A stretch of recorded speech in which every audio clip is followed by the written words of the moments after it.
गुज़श्ता दिनों हमने देखा कि लाहौर के अंदर एक दिल खराश वाक़या पेश आता है जहाँ पर एक माँ और उसकी बच्ची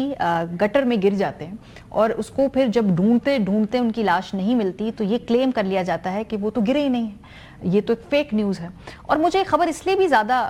चुभी क्योंकि जब मैंने अपना रिपोर्टिंग का सफ़र शुरू किया था 2008 में, तो जो मेरी पहली असाइनमेंट थी बतौर रिपोर्टर वो यही थी कि लाहौर के इलाके में एक छोटा बच्चा एक नाले में खुले में गिर गया और फिर उसकी कई घंटों बाद लाश मिली। और मुझे याद है कि एज ए यंग रिपोर्टर जब मैंने उस बच्चे की लाश ऐसे निकालते हुए रेस्क्यू काम के देखी तो वो लम्हा आज तक मुझे याद है। कितने साल गुजर गए, तकरीबन 18 साल हो चुके हैं मेरी उस फर्स्ट असाइनमेंट को, लेकिन आज भी लाहौर में खुले गटर के अंदर बच्चे गिरते हैं और उनकी जानें जाती हैं। और अब बेहिसी के हम इस मुकाम पे पहुंच गए हैं कि उनको फौरी ढूंढने की कोशिश करने के बाद हम बजाय इसके कि उस कोशिश में तेज़ी लेके हम उसको फेक न्यूज़ करार दे देते हैं और फिर उसी के घर वालों पे तशद्दुद करते हैं, टॉर्चर करते हैं और उनको ये मान करते हैं कि अपनी बीवी का कत्ल तो तुमने किया है, कहीं वो किसी के साथ किसी रिक्शे में बैठकर चली गई होगी। ये तमाम क्लेम्स किए मुर्तज़ा ने, उस खातून सादिया के खावंद ने, जो जब पुलिस के पास उसने बताया कि मेरी बीवी इस नाले में गिर गई है तो उसके साथ वहाँ पर फिर क्या हुआ उसी की ज़बानी सुनिए। 1 करोड़ की बात नहीं है, जो मेरे बच्चे हैं उनको उनकी माँ तो नहीं मिलेगी। मुझे उन चीज़ों की कोई ज़रूरत नहीं है, बस जो उन्होंने कर दिया है वो भी मेरे लिए काफ़ी है। जो उन्होंने पहला बयान दिया, पहला होल ही जब उन्होंने चेक किया उन्होंने कहा कि इसमें ये नहीं है, ये फेक कॉल है, टार्चर किया, उन्होंने तशद्दुद किया है। एसपी साहब बिलाल साहब थे, उनकी मौजूदगी में ये सब कुछ हो रहा है कि आपने मर्डर किया है या आपने कहीं की है वो आप हमें बताएं। IG साहब की कॉल आई, उनको मैंने सब बातें बता दी, सच मैंने बता दिया। तो उसके बाद जो जैन साहब थे एसओजी उनका रवैया था। ये अगर हाई प्रोफाइल केस ना होता, ये अगर लाहौर के दिल में ऐसा वाक़या ना हुआ होता, अगर इसकी सोशल मीडिया के ऊपर खबरें ना होती तो शायद बड़ी आसानी से पुलिस मार मार के इस बंदे से मनवा लेती कि इसी ने अपनी बीवी और बेटी का कत्ल किया है। और जब वो लाशें मिली उसके बाद हुकूमत पंजाब की जानिब से हमने फुर्तियाँ भी देखी। सबसे पहले तो इंफॉर्मेशन मिनिस्टर साहिबा ने कहा कि एक फेक खबर है, फिर उन्होंने उस पर माफ़ी मांग ली। काश जिन सहाफ़ियों पे पीका के कवानीन लगते हैं, जिन डॉक्टर्स पे पीका के कवानीन लगते हैं या उन तमाम डाइसेंटिंग आवाज़ों के ऊपर पीका के कवानीन लगते हैं, उनको भी माफ़ी मांगने का कोई मौका दे दिया जाए, उनको भी ये थोड़ी सी एक मार्जिन दिया जाए कि वो भी कह सकें कि नहीं हमें तो खबर ही गलत कहीं से इंफॉर्मेशन मिली थी, और फिर बड़ी आसानी से वो बगैर अकाउंटेबिलिटी के वो भी इस मामले से आगे निकल सकें। प्रोग्राम के इस हिस्से में हमारे सहाफ़ी दोस्त उल्फत मुगल साहब हमारे साथ मौजूद हैं क्योंकि कल जो चीफ मिनिस्टर मरीम नवाज शरीफ हैं उन्होंने एक प्रेस कॉन्फ्रेंस की और उन्होंने आइडेंटिफाई किया कि किस किस को सज़ा मिलनी चाहिए, किस किस को सज़ा मिलेगी, उसके नतीजे में क्या तादीबी कार्रवाई होगी। ज़रा सुनिए। खुला रह गया है, किसी को परवाह नहीं है वहाँ। एसी साहब ये फरमा रहे हैं कि वो कभी वहाँ पर गए ही नहीं, उन्होंने देखा ही नहीं वहाँ पे क्या हो। आप फिर किस चीज़ के असिस्टेंट कमिश्नर ने, जरा मुझे इस बात का जवाब। इतनी बड़ी मुजरिमाना गफलत हम फैमिली को फैसिलिटेट करते, चोर डाकू मर्डर बना के थाने में ले गए। आप लोगों की नाअहली और नालायकी और गफलत की वजह से न सिर्फ उसकी जान गई, उसकी 10 माह की बच्ची की भी जान। कमिश्नर लाहौर आपका, DC लाहौर आपका, असिस्टेंट कमिश्नर आपका, बासा का, LDA का उतना ही कसूर है जितना किसी और का। 24 घंटे हो चुके हैं मरीम नवाज शरीफ साहब की इस प्रेस कॉन्फ्रेंस को, अभी तक क्या डेवलपमेंट हुई है, क्या इस पे बात करेंगे। उल्फत मुगल साहब हमारे साथ मौजूद हैं। बहुत शुक्रिया उल्फत साहब। पहले तो मैं बताइए, कल चीफ मिनिस्टर साहिबा ने बताया कि भाई किस किस को गिरफ्तार करना है, कौन कौन इसका जिम्मेदार है।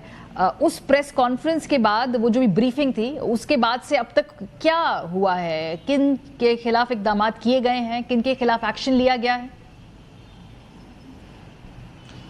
जी बिल्कुल, बहुत शुक्रिया मारिया। जो सानिया दाता दरबार है उसके बाद जो सारी सूरत हाल बनी उस पर तो हम बात करते हैं, लेकिन जो चीफ मिनिस्टर पंजाब ने जो इसका नोटिस लिया वो आउट ऑफ सिटी थी। उन्होंने एयरपोर्ट पर ही आला सतह इजलास बुलाया और तमाम जो जिम्मेदार इदारे थे उसमें पुलिस थे, रेस्क्यू थी और जो मुतलका इदारे LDA, टीपा और वासा तमाम इदारे वहाँ पर मौजूद थे। और वहीं पर चीफ मिनिस्टर पंजाब ने कुछ जो रिस्पॉन्सिबिलिटीज़ जो हैं वो फिक्स की। उसके बाद से 3 अफसरान को अब तक गिरफ्तार किया जा चुका है, कुछ को मुअत्तल किया गया और उसकी तहकीकात का मजीद दायरा बढ़ाने का भी हुक्म दे दिया गया है कि इसकी आला सतह का मजीद तहकीकात की जाए और इस बात को इंश्योर किया जाए कि कौन कौन मजीद इसके रिस्पॉन्सिबल हो सकते हैं, क्योंकि अब कुछ सवालात पुलिस पर भी उठ रहे हैं, क्योंकि पुलिस ने उस वाक़े को फेक न्यूज़ मौके पर ही करार दे दिया था और इसकी रेस्क्यू टीमें पहुंच चुकी हुई थी और उस वक्त जब वो माँ और बेटी उसमें उस मेन होल में गिरकर मर रही थी, उस वक्त पुलिस और रेस्क्यू जो है वो इस बात को चेक कर रहे थे कि क्या इस मेन होल में कोई बंदा जो है वो गिरकर अंदर जा भी सकता है या नहीं जा सकता। अगर वहीं पर फौरी तौर पर कार्रवाई कर ली जाती और उस शख्स की जुबान पर एतबार कर लिया जाता तो शायद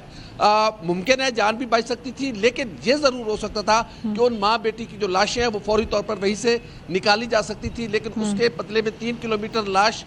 मिली, माँ की जो रात तकरीबन 1 बजे मिली और अगले दिन उस कम से बच्ची की लाश मिली। तो पुलिस ने इसके बाद एक और किया कि उस जो मुतासरा खानदान था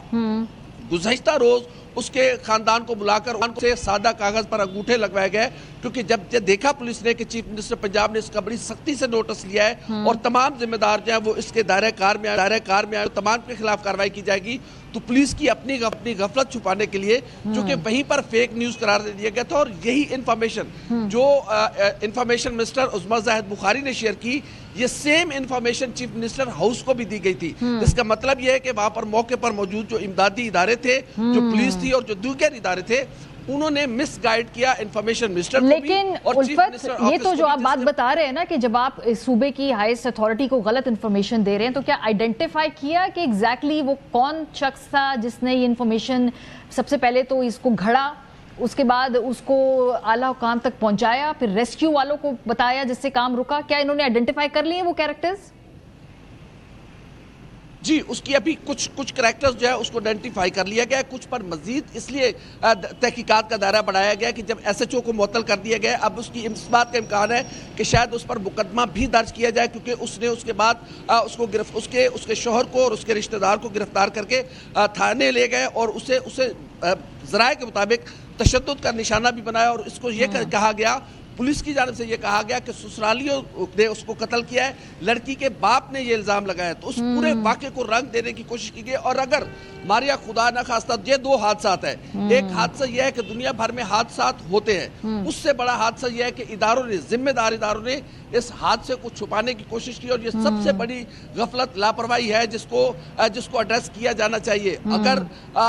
उस खातून की लाश ना मिलती, उस बच्ची की लाश ना मिलती, तो शायद इस वाक़े को कोई मानने को तैयार ही ना होता और इसको या तो फिर उस खानदान पर छोड़ दिया जाता, उसके शौहर पर कत्ल धर दिया जाता, या फिर इसको सिरे से ही फेक न्यूज़ करार दे दिया जाता। तो इसकी अब तहकीकात का दायरा बढ़ाने के लिए चीफ मिनिस्टर पंजाब ने हुक्म दे दिया है और कुछ पर